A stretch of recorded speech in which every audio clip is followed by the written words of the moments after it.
નમસ્તે વિદ્યાર્થી મિત્રો, આપણે BSM 5 એમાં આપણે જોઈશું કે CC 506 અર્વાચીન ગુજરાતી સાહિત્યનો ઇતિહાસ. એમાં આપણે અભ્યાસક્રમ તમને અગાઉ પણ લખાઈ દો, પણ લખી દો તમે જેને ના લખ્યું એમને. કે સુધારક યુગ એમાં દલપતરામ, નવલરામ નર્મદ, નવલરામ પંડ્યા, આનંદવંત શંકર, તુલજાશંકર મહેતા. પછી પંડિત યુગમાં ગોવર્ધનરામ, મણિલાલ ત્રિવેદી, નરસિંહરાવ દિવેટિયા, રમણભાઈ નીલકંઠ, કવિ કાંત, કવિ કલાપી, કવિ નાનાલાલ, કવિ બળવંતરાય ઠાકોર અને કવિ ખોટાદો. ગાંધી યુગના ગાંધીજી, કાકા સાહેબ કાલેકર, કનૈયાલાલ મુનશી, રવા દેસાઈ, રામનારાયણ વિશ્વનાથ પાઠક, ઝવેરચંદ મેઘાણી, સ્નેહરશ્મિ, ધૂમકેતુ, સુંદરમ, ઉમાશંકર જોશી, ચરજી મહેતા. અને અનુગાંધી યુગના જે સર્જકો રહ્યા એ પન્નાલાલ પટેલ, ઈશ્વર પેટલીકર, નિરંજન ભગત, રાજેન્દ્ર શાહ, જયંત ખત્રી, મનુભાઈ પંચોળી અને નટવરલાલ પંડ્યા. આ જે રહ્યા એ આપણા સાહિત્યકારો છે અને એમાંથી અભ્યાસક્રમ આપણે જે રહ્યું એ કેવું છે એ તમને હું ચલાવું. પણ પહેલાં આપણે સમજી લઈએ તો એમાં સુધારક યુગ અને દલપત અને નર્મદ એ 1850થી તે 1889. પછી સાક્ષર કે પંડિત યુગ કહેવાય છે, ગોવર્ધન યુગ તરીકે પણ ઓળખાય છે એને. તો એમાં ઈસવીસન 1885થી તે સમયગાળો 1915 સુધીનો ગણાય છે. ગાંધી યુગનો ઈસવીસન 1915થી તે 1940નો ગણાય છે. એવી જ રીતે અનુગાંધી યુગને રાજેન્દ્ર નિરંજન યુગ તરીકે પણ હોય છે. ઈસવીસન 1940થી તે 1960નો ગણાય છે. આધુનિક એમાં સુરેશ જોશીનો યુગ કહે છે, ઈસવીસન 1960થી તે 1980 ગણાય છે. નંબર 6 આધુનિકોત્તર યુગ. તો આધુનિક યુગમાં ઈસવીસન 1980થી તે 2000. આ રીતે આપણે જે વિભાગો વહેંચેલા છે એમાં આધુનિક યુગમાં આપણે જોઈએ તો સુરેશ જોશી, રાવજી પટેલ, રમેશ પારેખ, ચંદ્રકાંત બક્ષી, અનિલ જોશી, સીતાંશુ યશચંદ્ર, લાભશંકર ઠાકોર, મધુરાય, રઘુવીર ચૌધરી. હવે આપણે જે મેન આપણો જે CC 506નો અભ્યાસક્રમ રહ્યો એ આપણે જોઈએ. તો અર્વાચીન ગુજરાતી સાહિત્યનો ઇતિહાસ એમાં એકમ 1માં આપણે એકમ 1માં જોઈએ તો મધ્યકાલીન સાહિત્ય અને અર્વાચીન ગુજરાતી સાહિત્યના વર્તક લક્ષણો. એમાં અર્વાચીન ગુજરાતી સાહિત્યને ઘડનારા પરિબળો. સુધારક યુગ કે દલપત નર્મદ યુગ એના મુખ્ય સર્જકો. એમાં દલપતરામ, નવલરામ. એકમ 2માં પંડિત યુગથી ગોવર્ધન યુગ ઘડતર પરિબળોમાં વિશેષ લક્ષણોમાં રમણભાઈ, કનૈયાલાલ, નરસિંહરાવ, કાંત, કલાપી. પંડિત યુગના મુખ્ય સર્જકો. બીજી રીતે એકમ 3માં પણ ગાંધી યુગ અને અનુગાંધી યુગના ઘડતર પરિબળો અને એના વિશેષ લક્ષણો. એમાં ઉમાશંકર, સુંદરમ, રાવી પાઠક અને પન્નાલાલ. ગાંધી યુગ અને અનુગાંધી યુગના મુખ્ય સર્જકો. એકમ 4માં આપણે જોઈએ તો મહત્વની કૃતિઓનો અભ્યાસ. સરસ્વતીચંદ્ર, ગોવર્ધનરામ ત્રિપાઠી.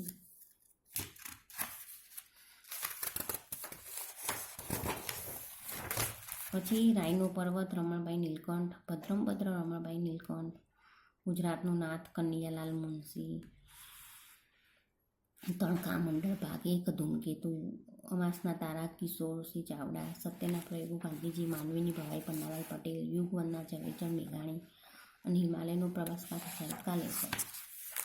હવે આપણે જોઈએ તો મેન પ્રશ્ન જે આપણો જોઈએ એકમ 1નો મધ્યકાલીન ગુજરાતી સાહિત્ય અને અર્વાચીન ગુજરાતી સાહિત્ય વચ્ચેનો ભેદરેખા સ્પષ્ટ કરો અથવા તો તફાવત દર્શાવો. આ બે યુગ વચ્ચેનો જે ભિન્નતા સ્પષ્ટ કરો અથવા તો બંને યુગની વિશેષતા, લાક્ષણિકતાઓ વિસ્તારથી સમજાવો. અગાઉ તમને આ પ્રશ્ન સમજાવી દો, પણ તમે તમારી નોટબુકમાં ખાસ આ પ્રશ્ન લખી દેજો, જેથી યુનિવર્સિટી પરીક્ષામાં ખૂબ જ આ મોસ્ટ IMP પ્રશ્ન હોય છે, આ પૂછાતો હોય છે. એટલે તમારી નોટબુકમાં આ પ્રશ્ન ઉતારી દેજો. તો પ્રસ્તાવનામાં આપણે જોઈએ. પ્રસ્તાવનામાં જોઈએ તો પર્વતોમાંથી પેદા થઈને સાગરમાં સમાઈ જાય તે દરમિયાન નદીના રૂપરંગ અને ગતિ ક્યારેય એક સરખા હોતા નથી. એમ સાહિત્યની જે સરિતાનું પણ એવું જ છે. ઈસવીસનની જે 12મી સદીથી જે શરૂ થયેલો ગુજરાતી સાહિત્યનો પ્રભાવ 19મી સદીના પૂર્વાર્ધ સુધી મોટે ભાગે કોઈપણ પ્રકારના પરિવર્તન વિના સતત જ એકધારી ગતિએ વહેતો જોવા મળે છે. લગભગ 7 સદીના આ સાહિત્ય પ્રવાહને મધ્યકાલીન ગુજરાતી સાહિત્ય તરીકે ઓળખવામાં આવે છે. અને આ 7 સદીના સાહિત્યમાં અનુભૂતિ અને અભિવ્યક્તિની લગભગ દરેક રીતે સમાનતા જોવા મળે છે. તો આપણે જોયું કે તમે મધ્યકાલીન ગુજરાતી સાહિત્ય અગાઉ જે સીસી 305 અને 405માં તમે અભ્યાસ કરી ગયા, તે મધ્યકાલીન જે સાહિત્ય રહ્યું એમાં તમે જોઈ ગયા કે સમયગાળો ખૂબ હોવા છતાંય એનો વિકાસ થયેલો નથી. કેમ નહીં કે એમાં કઈ બધી મુદ્રણ યંત્રો હતી નહીં, એટલે કેળવણીનું હતી નહીં, એટલે એનાથી ખૂબ જ ધીમો એવો વિકાસ થયેલો મધ્યકાલીનનો આપણને જોવા મળે છે. જ્યારે અર્વાચીનનું આપણે જોઈએ તો એ શું કહે છે કે મધ્યકાલીન જે સમયગાળો રહ્યો એ 7 સદીના આ સાહિત્ય પ્રવાહને પણ મધ્યકાલીન ગુજરાતી સાહિત્ય તરીકે ઓળખવામાં આવે છે. અને આ 7 સદીના સાહિત્યમાં અનુભૂતિ અને અભિવ્યક્તિની લગભગ દરેક રીતે સમાનતા એમ જોવા મળે.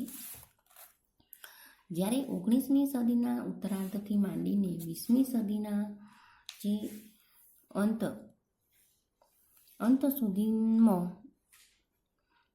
દોઢેક સૈકામાં ગુજરાતી સાહિત્ય માટે અર્વાચીન ગુજરાતી સાહિત્ય એવી સંજ્ઞા પ્રયોજાય છે કે જ્યારે 19મી સદીના જે ઉત્તરાર્ધથી માંડીને જે 20મી સદી જે રહી એમાં અંત સુધીનો જે દોઢેક સૈકામાં જે ગુજરાતી સાહિત્ય માટે અર્વાચીન ગુજરાતી સાહિત્યની એવી સંજ્ઞા પ્રયોજાય છે. અને મધ્યકાલીન ગુજરાતી સાહિત્ય કરતાં પણ લગભગ બધી જ બાબતોમાં ઘણું બધું પરિવર્તન દર્શાવે છે. તો અર્વાચીનમાં ખૂબ જ એવું સારું પરિવર્તન થયેલું જોવા મળે છે. નાના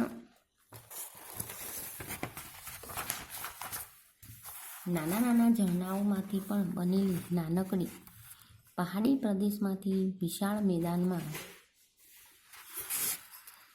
વહેવા લાગે છે અને તેમાં નાની મોટી અનેક નદી ભળવાથી તે એકાએક મહાનદીનું સ્વરૂપ પ્રાપ્ત કરે છે. એવું જ મધ્યકાળમાંથી અર્વાચીન યુગમાં આવ્યા પછી અર્વાચીન સાહિત્ય બન્યું છે. અને બંને સાહિત્ય વચ્ચેનો જે ભેદ ના વિચાર કરતાં આ મુદ્દો વધારે સ્પષ્ટ થશે. તો આપણે જોયું કે મધ્યકાલીન જે સાહિત્ય રહ્યું એ અર્વાચીનનો સાહિત્યનો જ્યારે વિકાસ થાય છે એટલે ખૂબ ઝડપથી થવા લાગ્યો છે અર્વાચીનનો, અને મધ્યકાલીનનો સમય મોટો હોવા છતાંય વિકાસ ઓછો જોવા મળે છે. હવે આ મુદ્દામાં આપણે જોઈએ તો મધ્યકાલીન ગુજરાતી સાહિત્ય પદ્ય પ્રકાર હતું. તો આપણે જોઈ ગયા કે મધ્યકાલીનનું જે સાહિત્ય હતું એ બધું પદ્ય પ્રકારનું હતું. એ વખતે મૌખિક આપણે કોઈ મુદ્રણ યંત્રો હતા નહીં, એટલે મૌખિક પરંપરા દ્વારા અને એ રીતે સાહિત્ય સચવાય, એટલે પદ્યમાં જ ખાસ કરીને સાહિત્ય બધું લખાયેલું છે.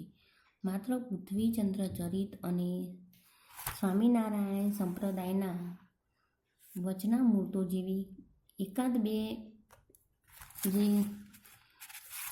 અપવાદ રૂપ જેવી ગદ્ય રચનાઓને બાદ કરતાં જ બધું જ મધ્યકાલીનનું બધું જ સાહિત્ય પદ્ય સ્વરૂપે લખાયું છે.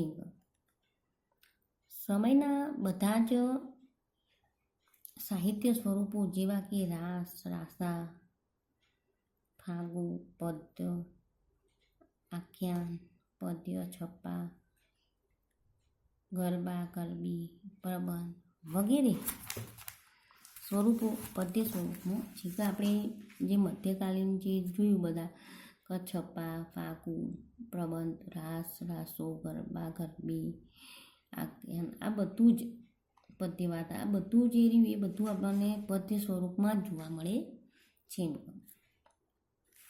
જ્યારે આપણે અર્વાચીન ગુજરાતી સાહિત્યની વાત કરીએ તો અર્વાચીન ગુજરાતી સાહિત્યમાં ગદ્ય અને પદ્ય એમ બંને પ્રવાહમાં હોય છે. તો અર્વાચીન ગુજરાતી સાહિત્ય જે રહ્યું એ બંને પ્રકારમાં હોય છે. એટલું ગદ્યમય નથી હોતું, એટલું પદ્યમય નહીં, બંને પ્રવાહમાં વહે છે.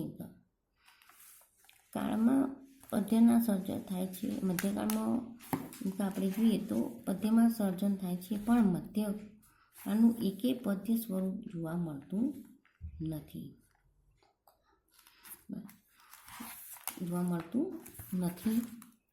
આમ બધા જ પદ્ય સ્વરૂપો બદલાઈ જાય છે.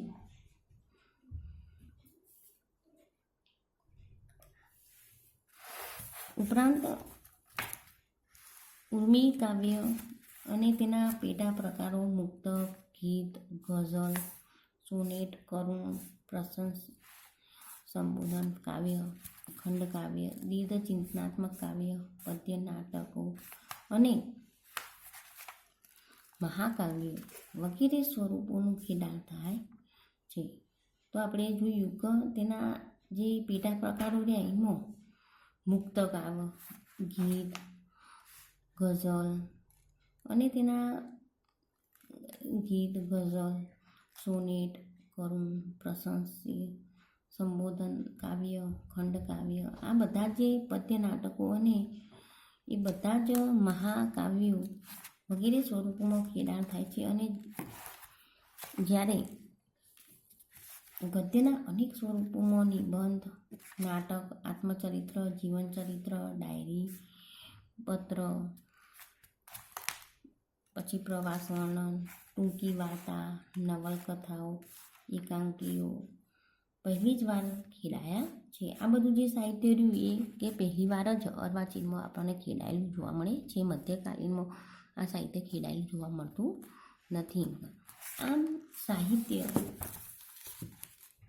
સ્વરૂપો સંદર્ભે મધ્યકાળ કરતાં અર્વાચીન કાળનું સાહિત્ય ઘણું બધું પરિવર્તન પ્રગટ કરે છે. કે જે મધ્યકાળનું સાહિત્ય જોવા જઈએ તો એના કરતાં જે અર્વાચીનનું જે સાહિત્ય રહ્યું એ ખૂબ જ પરિવર્તન પ્રગટ કરે છે, જોવા મળે છે આપણને. હવે જોઈએ તો નંબર 3માં. તો નંબર 3માં કહે છે કે મધ્યકાલીન સાહિત્યનો કેન્દ્રીય વિષય એ માત્ર ધર્મ જ હતો. તો મધ્યકાલીન સાહિત્ય ધર્મ ઉપર જ કેન્દ્રિત હતું.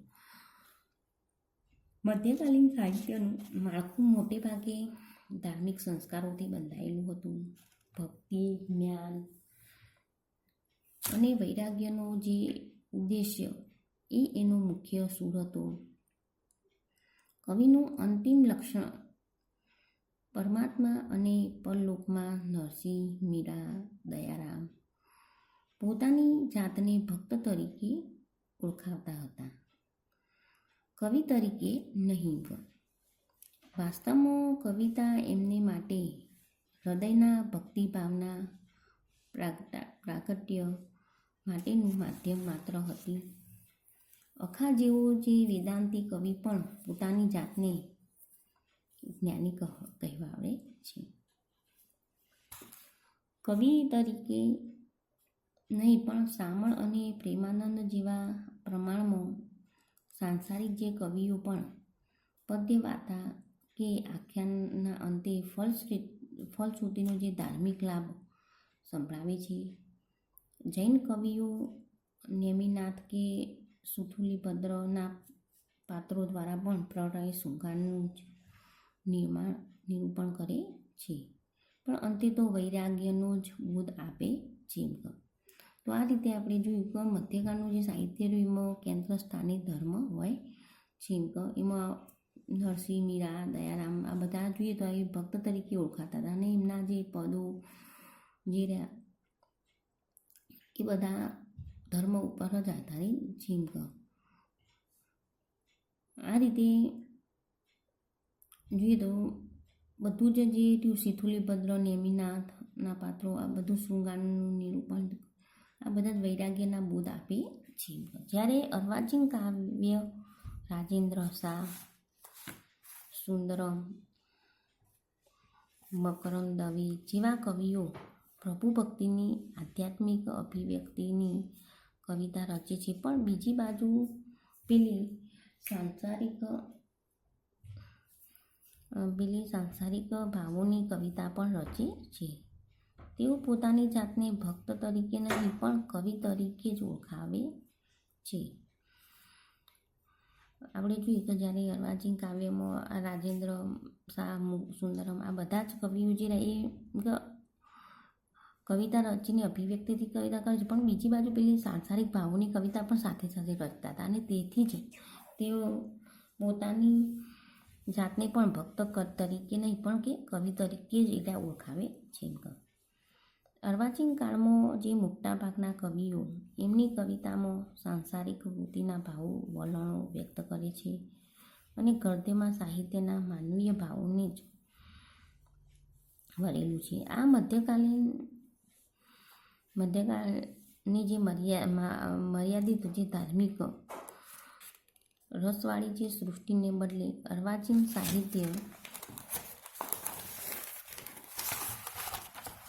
ભાવકને અનેક રસોથી સમૃદ્ધ સૃષ્ટિનો ઊંઘ કરાવે છે. તેથી જ મધ્યકાળના પ્રમાણમાં અર્વાચીન કાળનું વિષયની દ્રષ્ટિએ સાહિત્યનું આકાશ વિશાળ બન્યું છે. હવે એના પછીનો જે મુદ્દો એની વાત કરીએ તો આપણે મધ્યકાલીન સાહિત્ય એ હસ્તલિખિત હતું અને કંઠસ્થ પરંપરાથી એ સચવાયેલું હતું. કારણ કે આપણે જોઈ ગયા અગાઉ પણ આ પ્રશ્નમાં જે મધ્યકાલીન જે સાહિત્ય હતું એ બધું કંઠોપકંઠ દ્વારા હસ્તલિખિત હતું, કંઠોપકંઠ દ્વારા સચવાયેલું હતું. કારણ કે એ વખતે મુદ્રણ યંત્રોની જે શોધ થઈ હતી નહીં. મધ્યકાળના મોટાભાગના જે કવિઓમાં પણ કવિપદની જે સભાનતા હતી તે પોતાની વાણીને કાગળ ઉપર જ ઉતારવાની દરકાર પણ કરતા ન હતા. તેમના જે પ્રત્યે પ્રેમની લાગણી ધરાવનાર ભક્તો દ્વારા પણ કંઠોપકંઠ સચવાતી અને પ્રચાર પામતી અને આ કેટલીક લાંબી રચનાઓ લોકપ્રિય કવિની કૃતિઓ લહિયાઓને હાથે લખાઈને પોથી રૂપે સચવાયેલી. છતાંય તેમાંનું જે મોટાભાગનું સાહિત્ય રહ્યું તો અમુક નષ્ટ પામ્યું છે, નાશ પામ્યું છે. કારણ કે 7.5 વર્ષ દરમિયાન રચાયેલું સાહિત્યમાંથી સચવાયેલું સાહિત્યનું પ્રમાણ ઘણું જ ઓછું છે. કારણ કે એ વખતે આપણે જોઈ ગયા કે મુદ્રણ યંત્રો એવી કોઈ વસ્તીને એના લીધે ખૂબ જ સાહિત્ય તો ઘણું લખાયેલું હતું, પણ અમુક જે કંઠોપકંઠ દ્વારા સચવાઈને જે લહિયાઓએ લખ્યું હતું એટલું સાહિત્ય આપણને પ્રાપ્ત થયું છે. બીજું ઘણું સાહિત્ય એમનું નષ્ટ થયું છે. કારણ કે કોઈ હતું નહીં એટલે કોઈ સચવાયેલું હતું નહીં સાહિત્ય. હવે એના પછી જે અર્વાચીનની વાત કરીશું તો જ્યારે અર્વાચીન કાળમાં સાહિત્ય સ્વરૂપ શરૂ થયું તે પહેલાં જ છાપકામ યંત્રો આવી ગયા હતા. આખા અર્વાચીનની જેવી શરૂઆત થઈ એવું જ કેળવણી આવી હતી. અંગ્રેજો આવ્યા હતા અને અંગ્રેજોને જે કેળવણી આવી તેથી જ મુદ્રણ યંત્રોની શોધ થઈ અને ખૂબ જ એવું આ યંત્રો છાપકામના યંત્રો પણ આવી ગયા હતા. તેથી જ અર્વાચીન યુગનું બધું જ જે સાહિત્ય રહ્યું એ મુદ્રિત સ્વરૂપમાં જ આપણને ઉપલબ્ધ થયું છે. છપાયેલું જે પુસ્તકની એક સાથે હજારો નકલ છપાતી હતી અને અર્વાચીન કાળમાં પુસ્તકાલય પ્રવૃત્તિનો સારો એવો પ્રચાર પ્રસાર થયો હોવાથી બધું જ સાહિત્ય સચવાઈ શક્યું છે. એ વખતે ખૂબ જ સારું એવું જે મુદ્રણ યંત્રો હોવાથી ખૂબ જ સાહિત્ય એક પ્રિન્ટના બદલે 1000 પ્રિન્ટો નીકળતી અને એનાથી જ ખૂબ જ એવું સાહિત્ય સચવાયેલું જોવા મળ્યું હતું. અને પરિણામે 150 વર્ષ અર્વાચીન સાહિત્યનું 700 વર્ષના જે મધ્યકાલીન સાહિત્યનો જે સમય એના કરતાં ઘણું બધું વધારે જોવા મળે છે. તો જે 700 વર્ષનો મધ્યકાલીનનો જે સમયગાળો હતો એ 700 વર્ષના સમયગાળામાં કરતાં પણ ખાલી 150 વર્ષના જે અર્વાચીનનો જે સમયગાળો રહ્યો એમાં ખૂબ જ એવું સારું પ્રમાણમાં સાહિત્ય આપણને પ્રાપ્ત થાય છે. એના પછીનો જે 5મો મુદ્દો છે એમાં જોઈએ તો મધ્યકાલીન યુગના કવિઓમાંથી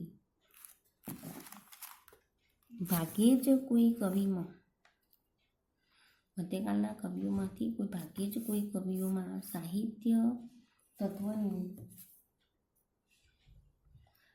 તત્વની સભાનતા જાણી હશે.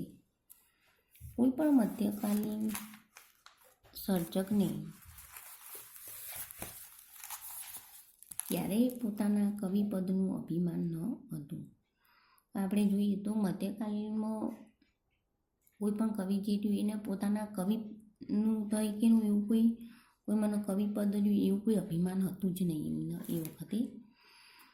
પ્રેમાનંદ જેવા રસસિદ્ધિ કવિશ્રીઓની પણ પારંપરિક જ્ઞાનની અને આ સૂઝથી જ રસપૂર્ણ કથન કળા ખીલવી હતી. છતાંય ક્યાંક કહેતી વખતે તે પોતાની જાતને કવિ તરીકે નહીં પણ એક ભક્ત તરીકે ઓળખાવતા હતા.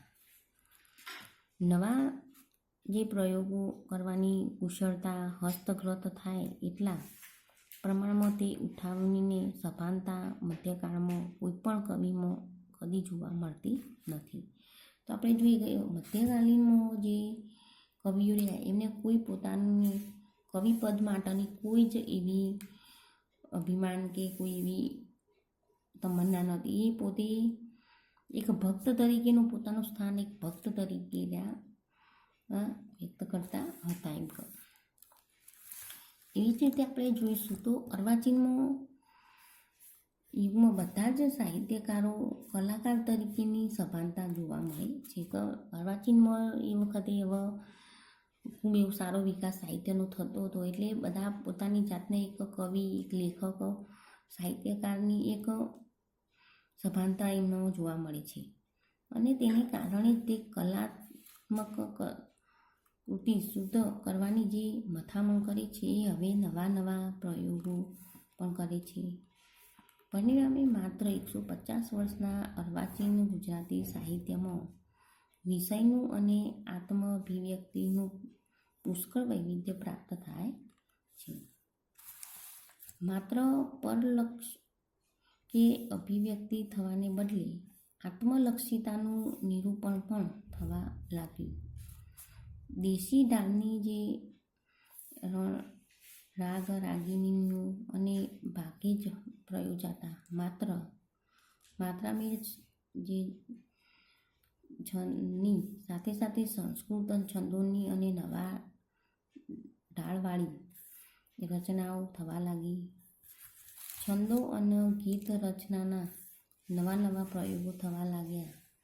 માનવ મનના સૂક્ષ્મ સંકુલ ભાવને પણ સંવેદનોને પણ અસરકારક રીતે અભિવ્યક્ત કરવા પૂરતી જ ભાષા સક્ષમ બનવા લાગી.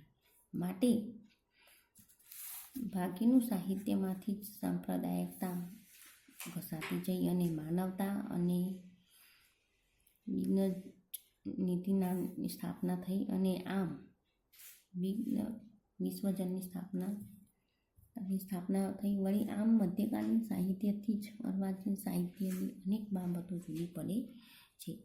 તો આપણે જોયું કે જે મધ્યકાલીન જે સાહિત્ય રહ્યું એ અને અર્વાચીન સાહિત્ય વચ્ચે ખૂબ જ એવી ભિન્નતા જોવા મળે છે. છતાંય આપણે મધ્યકાલીનમાં જે મુદ્રણ યંત્રો ન હતા એ પ્રમાણે ખૂબ સારું એવું સાહિત્ય અને જ્યારે અર્વાચીનમાં મુદ્રણ યંત્રોની શોધ થઈ કેળવણી આવી એટલે એ પ્રમાણમાં સાહિત્યનો વિકાસ થયેલો જોવા મળે છે. તો આપણે આ પ્રશ્ન તમે તમારી નોટબુકમાં લખી દેજો જેથી યુનિવર્સિટી પરીક્ષામાં મધ્યકાલીન અને અર્વાચીન વચ્ચેનો જે ભેદ એ પ્રશ્ન પૂછાય તો તમે સ્પષ્ટ સારી રીતે લખી શકો.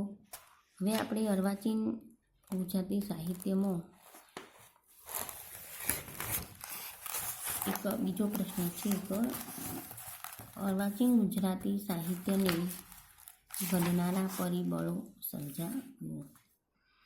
તો આપણે આ પ્રશ્ન જે રહ્યું એ તમારી નોટબુકમાં પણ લખી જજો અને તમને હું સમજાવીશ જઈશ.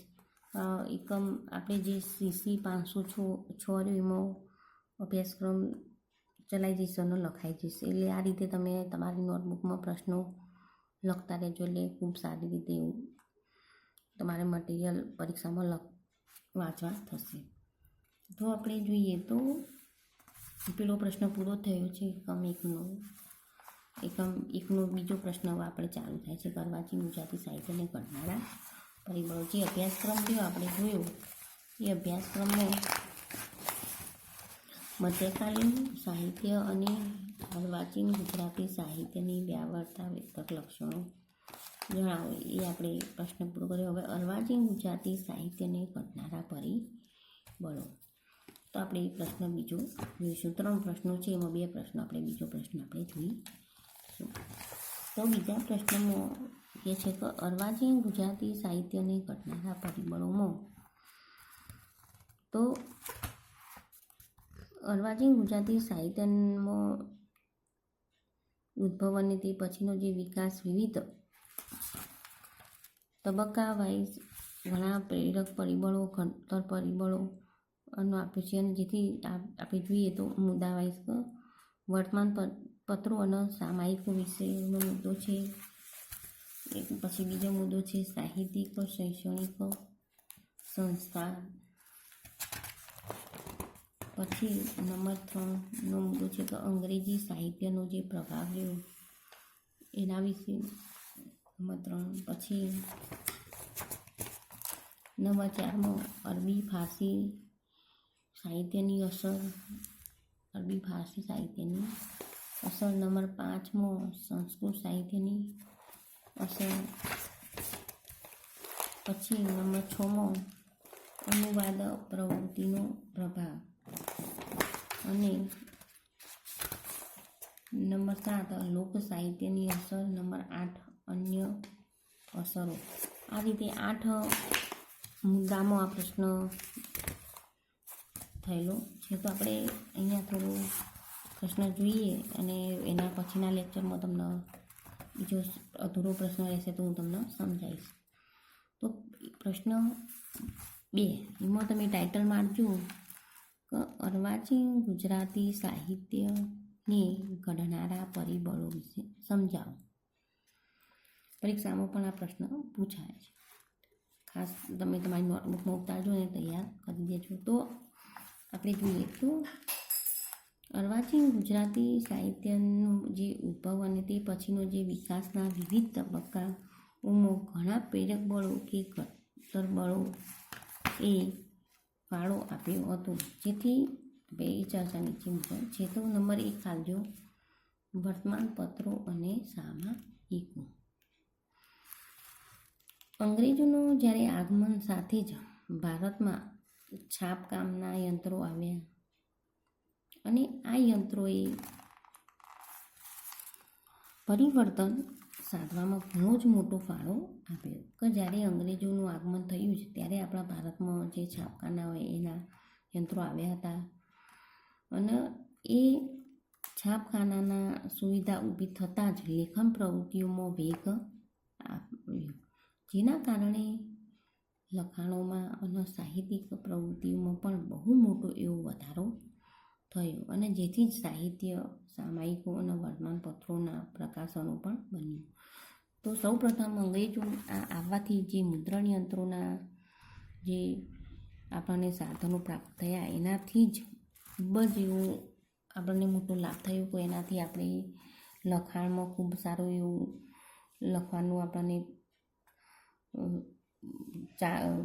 મળ્યું અને આપણે એનાથી એવું સારું એવું સાહિત્ય આપણે પ્રાપ્ત કર્યું છે કે જેથી લખાણ લખવાનો જે મોકો મળ્યો એનાથી ખૂબ જ વધારે લખાણથી આપણને સાહિત્યમાં પણ સારો એવો લાભ મળે છે. જ્યારે આપણે જોયું કે આના અગાઉના પ્રશ્નમાં કે મધ્યકાળમાં મુદ્રણ યંત્રો હતા, તેથી જ એમના જે સાહિત્ય હતું એ અમુક તો નષ્ટ પામ્યું છે. તો એ શેના કારણે નષ્ટ પામ્યું? તો મુદ્રણ યંત્રો હતા નહીં તેથી. તો અર્વાચીનમાં એક અંગ્રેજોના આગમનથી આ મુદ્રણ યંત્રો પછી કેળવણીનો ખૂબ એવો સારો એવો વિકાસ થયો જોવા મળે છે.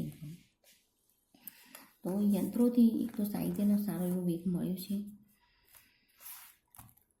પછી જોઈએ તો ઈસવીસન 1822માં એક દ્રષ્ટિવંત પારસી મુંબઈ સમાચાર નામક અઠવાડિયા છાપું શરૂ કર્યું અને એ પાછળથી દૈનિક બન્યું અને આમ સુધી ચાલુ રહ્યું છે. ઈસવીસન 1848માં પણ છપાયેલું ગુજરાત વર્નક્યુલર સોસાયટીએ બીજા વર્ષ અમદાવાદના વર્તમાન નામનું વર્તમાન પત્ર શરૂ કર્યું. તો આ રીતે આ પ્રશ્ન હું તમને આના પછીના લેક્ચરમાં સમજાવીશ. બસ.